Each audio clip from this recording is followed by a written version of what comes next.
I'm a relatively, I would say, a well-balanced musician. I play R&B, I play jazz, I play neo soul, I play classical. I'm one of the musicians who's in all the scenes.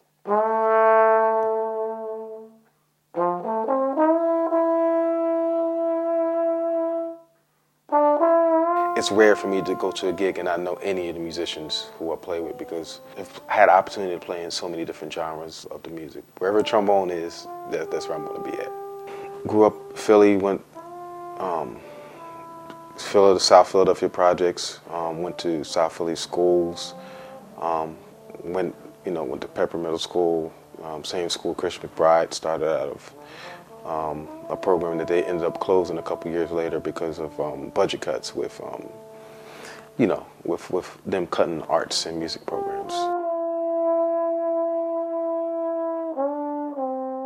Those scenarios are oftentimes put in terms which are negative, and I would never tell that story in that way. I got a chance to start music because of, sometimes good things come out of bad situations. And when you get placed in a shelter, what happens is that you get placed also in a local school. So when I got placed in that local school, that is where I started playing music, and that's where I learned how to play trombone.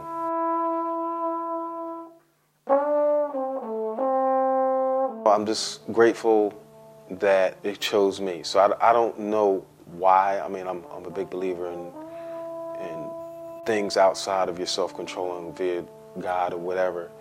And it definitely was something that chose me. It was something that kept me out of trouble a lot of times growing up. Coming up, getting a chance to go to a magnet school like the Performing Arts, get out the neighborhood.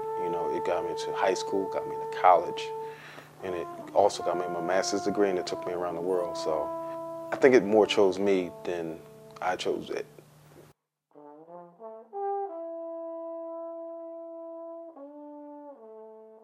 Hope to be a solo act on my instrument. I back up a lot of people. I hope to be the name on whatever, small venue, big venue. I'm not trying to sell CDs, but I'm just trying to promote what I believe that this music is. I'm hoping to go back to school. I have my master's, so maybe get my doctorate in some type of experimental of revolutionary teaching with music and the arts for kids.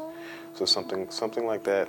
I don't know, $1 million, that's a joke, but I wouldn't mind, finding $1 million somewhere, but, of course, all in due time. We invite you to log on and check out this process of artistic exploration called Big Ears.